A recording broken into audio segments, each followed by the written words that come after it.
અધિકારીઓ કાંઈ જવાબ આપતા નથી અને આ અમે ખેડ કરી છે, આમાં સાથી ખાતર નાખ્યું છે બધું, પણ હવે આનું કોઈ નિરાકરણ આવતું નથી. વીઘે 21 કિલો નાખેલું છે, છતાંય આ ઉગેલું નથી. મારે વીઘે 7 થી 8 હજારનું ખર્ચ થયું છે. વીઘે 17 થી 18 કિલો બિયારણ નાખવાનું હોય જનરલી, એને બદલે અમને બીક લાગી એટલે અમે લગભગ 20 થી 21 કિલો બિયારણ વીઘે નાખ્યું. અને ત્યાર પછી છતાંય ઉગાવો અત્યારે 30%. ખાલી જાહેરાતો કરો છો, અમલમાં મૂકો છો, યોજનાઓમાં બહાર પાડો છો અને શટર પાડી દેવામાં આવે છે કે આજ મારા ખેડૂતને બિયારણ પણ નકલી આપી દે છે, બાટી દે છે. પગલાં નથી કેમ લેતી આ સરકાર? કેની મિલીભગત છે? ધોરાજીમાંથી ખેડૂતને ઠગાઈનો કિસ્સો સામે આવ્યો છે. ખેડૂતને નબળી ગુણવત્તાવાળું બિયારણ ચિંતાનો વિષય બન્યો છે અને હાલ ઘઉંના ઉગાવામાં ભારે નુકસાન આવ્યું છે. નમસ્કાર, હું અમન પટેલ અને લઈને આવી ગયો છું ખેડૂતોનો અવાજ. રાજકોટ જિલ્લાના ધોરાજીના ખેડૂતો એક સાંધે ત્યારે તેર તૂટે તેવી સ્થિતિનું નિર્માણ થયું છે. ક્યારેક ભારે વરસાદ તો ક્યારેક માવઠા તો ક્યારેક વાવાઝોડા જેવી આકાશી આફતોને કારણે ખેડૂતો આર્થિક નુકસાન ભોગવતા હોય છે. ત્યારે ગયા વર્ષે પણ માવઠા અને અતિવૃષ્ટિ જેવી અનેક આફતોનો સામનો કરી ચૂકેલા ખેડૂતોને હવે વધુ એક માર સહન કરવાનો વારો આવ્યો છે. હજી ડુંગળીની રામાયણ તો હજી પતી જ છે. ત્યાં ફરી પાછી ધોરાજીના ખેડૂતોએ ધોરાજી તાલુકાના ખરીદ વેચાણ સંઘમાંથી ઘઉંનું બિયારણ ખરીદ્યું અને ખેડૂતોને આશા હતી કે ઘઉંનું વાવેતર સારું ઉત્પાદન મળશે, પરંતુ નબળી ગુણવત્તાવાળા બિયારણને કારણે ખેડૂતોની આશા પર પાણી ફરી વળ્યું છે. આ બાબતે ખેડૂત ખરીદ વેચાણ સંઘની ઓફિસે પણ ખેતીવાડી અધિકારીને પણ ફરિયાદ કરી, પરંતુ અધિકારીઓ આવી અને આશ્વાસન આપીને જતા રહ્યા છે. હવે જો વાવેતરને કાઢી નાખવામાં આવે તો નવા વાવેતરનો સમય રહ્યો નથી. આમ ખેડૂતોને નુકસાન વેઠવાનો વારો આવ્યો છે. આ બિયારણ ખરીદનાર અનેક ખેડૂતો છે, તો જાણીએ શું કહેવું છે જે ખેડૂતોએ આ બિયારણ ખરીદ્યું છે. સાંભળીએ તેમની પાસેથી. મારું નામ છે વિજયભાઈ ગાડિયા. ધોરાજી સંઘમાંથી આ સર્ટિફાઈડ બિયારણ લીધું છે ગુજરાત નિગમનું. હવે એનો ઉગાવો આવો નીકળ્યો છે અને વીઘે 21 કિલો નાખ્યા છે, છતાં પણ ઉગાવો હાવ આવો નબળો નીકળ્યો છે. હવે અધિકારીઓને અમે બધી વાત કરી છે, પણ અધિકારીઓ કાંઈ જવાબ આપતા નથી અને આ અમે ખેડ કરી છે, આમાં સાથી ખાતર નાખ્યું છે બધું, પણ હવે આનું કોઈ નિરાકરણ આવતું નથી. કેવું બિયારણ છે? નબળું આવી ગયું? બિયારણ સાવ નબળું આવી ગયું છે અને 100%માંથી 25%નો ઉગાવો છે. 25%નો ઉગાવો છે. ફરિયાદ કરી છે, પણ હજી કોઈ અધિકારીઓ કંઈ જવાબ આપતા નથી અને પંચનામું પણ અહીંયા આવીને કરી ગયા છે, પણ હજી કાંઈ કોઈ જવાબ આપતું નથી. મારું નામ છે પ્રદીપભાઈ રમણીકભાઈ ગાડિયા. હું એક નાનકડો એવો ખેડૂત છું ધોરાજીનો, ને મેં ઘણા બધા ખેડૂતની આવી ફરિયાદ સાંભળી છે કે જે સંઘમાંથી બિયારણ લીધું હોય, ધોરાજી સંઘમાંથી, તેનો ઉગાવો બહુ નબળો છે. કે જે બધા ખેડૂત એવું કહે છે કે 30% 40% જેવો ઉગાવો છે, બહુ ઓછું ઉગે છે. હું નરેન્દ્રભાઈ ગાડિયા, ધોરાજીનો ખાતેદાર ખેડૂત છું.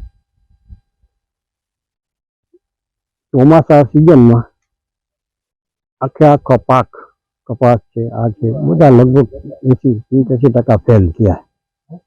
એ ફેલ થયા એ તો થયા. ત્યાર પછી ઘઉંના વાવેતર કરવાનું થયું, તો આપણને એમ થયું ખેડૂતને, મને પોતાને, કે આપણે સર્ટિફાઈડ બિયારણ સારું લઈએ તો ઉતારો સારો આવે, વળતર સારું મળે. એટલે અમે ધોરાજી તાલુકા સંઘમાંથી લોકવનનું સર્ટિફાઈડ બિયારણ લીધું. એ છે જુનાગઢ બીજ નિગમનો, વેચાણ છે ધોરાજી તાલુકા સંઘનું. એ 750 આડાગાળે અને 20 કિલોનો છે ભાવ. એ વીઘે 17 થી 18 કિલો બિયારણ નાખવાનું હોય જનરલી, એને બદલે અમને બીક લાગી એટલે અમે લગભગ 20 થી 21 કિલો બિયારણ વીઘે નાખ્યું. અને ત્યાર પછી છતાંય ઉગાવો અત્યારે 30%. હવે અમે જો 17 થી 18 કિલો નાખ્યું હોત તો ઉગાવો કેવડો આવે તે સવાલ છે. ત્યાર પછી અત્યાર સુધીના ખર્ચા પહેલાં તો જેને ખેતી તૈયાર કરવી એટલે વીઘે 300 રૂપિયા તો અત્યારે ટ્રેક્ટરનો ભાવ થઈ ગયો. ત્યાર પછી ઘઉંનું બિયારણ, ત્યાર પછી ખાતર, મજૂરી અને ઘઉંના વાવેતર માટેથી ટ્રેક્ટર ભાડું, એટલું પૂરું થયા પછી બાકીની જે પાવાની મજૂરી છે, આ છે તે છે, એ બધી જુદી. છતાં અમને તો આશા હતી કે નિગમનું બિયારણ છે, ગુજરાત રાજ્ય બીજ નિગમ રાજ્યનું બિયારણ છે એટલે અને પછી સર્ટિફાઈડ છે, એટલે આપણને આશા હતી કે સારા ઉગાવાની, સારા ઉત્પાદનની અને સારા ભાવ મળવાની. સારું બિયારણ હોય તો ભાવ સારા મળે, એટલે સારા ભાવની આશા હતી. એને બદલે બિયારણની બેદરકારી કયો, એ નિગમની બેદરકારી, એક્સ્ટ્રા જે હોય, પણ એટલો બધો ઉગાવો નબળો આવ્યો કે 30% ઉગાવો આવ્યો, આશરે 25-30% જેવો છે. હવે એ રાખવું કે કાઢી નાખવું, એ અત્યારે પ્રોબ્લેમ ઊભો હોય. કારણ કે 30%માં તો એ વીઘે 5 થી 7 મણ ઘઉં ઉતરે, અને ઓલા તો છે ને ઘઉં 40 મણ, 40ની તો રાહ આવે, 40, 45. હવે આમાં 5 થી 7 મણ ઘઉં અત્યારે અમને દેખાય છે. આ વિશે કોઈ ફરિયાદ કરેલી છે નિગમને? આ વિશે જે ખેડૂતને મેં પોતે તાલુકા સંઘને ફરિયાદ કરી હતી. તાલુકા સંઘના સ્ટાફ આવ્યો હતો અને એ રોજ કામ કરી ગયા. ત્યાર પછી કોઈ પણ જાતનો કાંઈ જવાબ નથી. રોજ કામ કરી ગયા અધિકારીઓ આવ્યા હતા નિગમના, એટલે એના ભેગા નિગમના હશે, પણ આવ્યા હતા તો ધોરાજી તાલુકા સંઘમાંથી. પણ તે પછી કોઈ પણ જાતનું કાંઈ કામ આગળ વધતું નથી. હવે અમારે જો અમે અત્યારે રાપલી નાખીએ, કાઢી નાખીએ ટૂંકમાં, ને ત્યાર પછી એ આવે એમ કે તમે વાવ્યા જ નથી, એ પ્રોબ્લેમ ઊભો થાય છે ને. એટલે ફરજિયાત અત્યારે જેવા છે એવા રાખવા પડે છે, નહીં તો કોઈ જવાબ નથી દેવું સાહેબ. અધિકારીઓ જે છે, આ છે તે છે, તો હવડી રીતે હાલતા હોય કે આમાં છે વાવેતર ક્યાં કરેલું છે? તમે વાવેતર નથી કર્યું તો ક્યાંથી હોય? અને કાંઈ એમ છે કે તમે વાવેતર લઈ લીધું છે બીજું ગમે એ, હવે તમે ઘઉંનું કહો, એટલે ફરજિયાત રાખવા પડે છે. બાકી રાખવામાં કોઈ ફાયદો નથી. ફાયદા એટલે રિકવરી નથી ટૂંકમાં, પછી તો રાખવા પડે. શું કરવું? હવે જો નિગમ વાળા કાંઈક એક્સ્ટ્રા જે કહે કે ભાઈ તમને વીઘે આટલું વળતર આપશું, તો પછી કાઢી નાખવા, એને પૂછીને કાઢવા પડે. નકર વળી પાછું એમ કહે કે તે કેવડા કાઢી નાખ્યા, અમારે હજી રોજકામ કરવું. રાખવા પડે છે, એના રોજકામ માટે થઈને જ. મારું નામ દીપક છે, હું ધોરાજી તાલુકાનો રહેવાસી છું. મેં આ ઘઉંનું બિયારણ તાલુકા સહકારી મંડળીમાંથી લીધેલું છે, 700 રૂપિયાનું સર્ટિફાઈડ, અને મેં ખેડબેડ કરી અને વાવેતર કરેલું છે. વીઘે 21 કિલો નાખેલું છે, છતાંય આ ઉગેલું નથી. મારે વીઘે 7 થી 8 હજારનું ખર્ચ થયું છે. હવે આ મારે ફરીવાર વાવેતર કરવું પડશે.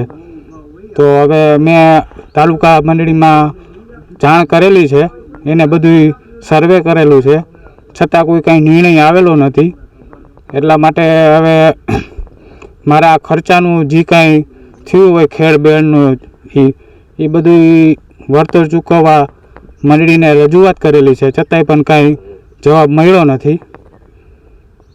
તો હવે રજૂઆત કરીએ તમારા તરફથી, જો કાંઈ નિર્ણય આવે તો.